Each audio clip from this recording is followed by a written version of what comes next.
नीयत से, इसी गरज से पिछले कुछ अरसे से जम्मू प्रोविंस के एरिया में कुछ कार्रवाइयां दहशतगर्दी की अंजाम दी गई, जो बिल्कुल कम्युनल लाइंस पे हैं, सेक्टेरियन लाइंस पे हैं, और साथ ही साथ ये भी मकसद रखती हैं कि जम्मू में दम तोड़ चुकी जो दहशतगर्दी है उसको फिर से किसी तरीके से रिवाइव किया जाए, उसको फिर से जिंदा किया। जम्मू के नरवाल में जो 2 आईडी ब्लास्ट 21 जनवरी को हुए थे, उसकी डिटेल आपके साथ साझा करने के लिए आए हैं। जनवरी को रात को जो 2 बॉम्ब लगाए गए, 20 की रात को, जो 21 की सुबह फटे। रात को 7:30 बजे के आसपास पहला और फिर उसके बाद दूसरा, और दोनों आईडीज के बीच में 20 मिनट का वक्फा इस तरीके से रखा गया कि जब पुलिस के लोग, सिक्योरिटी फोर्सेस के लोग वहां पर इमीडिएटली रश करते हैं, पहुंचते हैं, तो उनका बड़े से बड़ा नुकसान किया जा सके। और पहले में जब दुकानें खुलें, लोग जो दुकानदार आसपास अपना काम कारोबार करने वाले हैं, उनको नुकसान पहुंचाया जा सके। आरिफ नाम के दहशतगर्द को पकड़ा है, जो रियासी का रहने वाला है,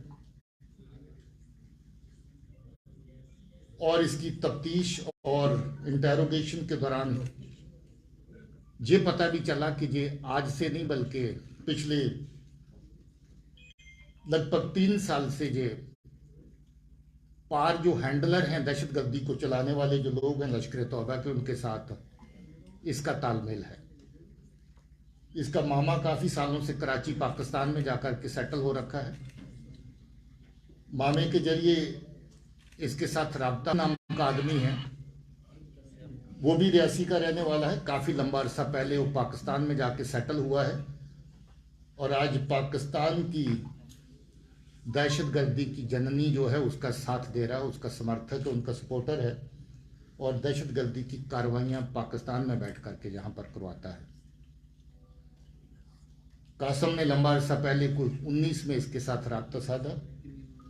आपको याद होगा शास्त्री नगर में एक आईडी हुई थी, वो अभी तक उसका करने वाला कौन था वो बेनकाब नहीं हो पाया था।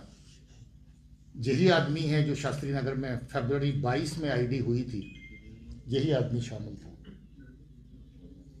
आपको ये भी याद होगा कि कटरा में जो बस में आग लगी ब्लास्ट के बाद, उसमें बहुत सी चीजें पुलिस वर्कआउट कर पाई थी, मगर उसकी एक तार अभी तक जुड़ नहीं रही थी, एक कड़ी अभी तक जुड़ नहीं रही थी कि वो आईडी फिट किसने करी बस के अंदर। इसने माना है कि वो आईडी इसी ने फिट करी थी। एक नहीं बल्कि 2 आईडी लगाई थी ताकि लोगों का ज्यादा से ज्यादा नुकसान हो सके, और आईडी लगाने की जगह भी वो ढूंढी थी जो पेट्रोल टैंक को ही बारूद की तरह इस्तेमाल कर सके। और इसने आईडी बस के अंदर जाकर के सीट नंबर 3 के नीचे जहां पेट्रोल पंप पड़ता है उसके बिल्कुल ऊपर फिट करी थी, थैले के अंदर डाल के, और 2 आईडीज एक साथ फिट करी थी।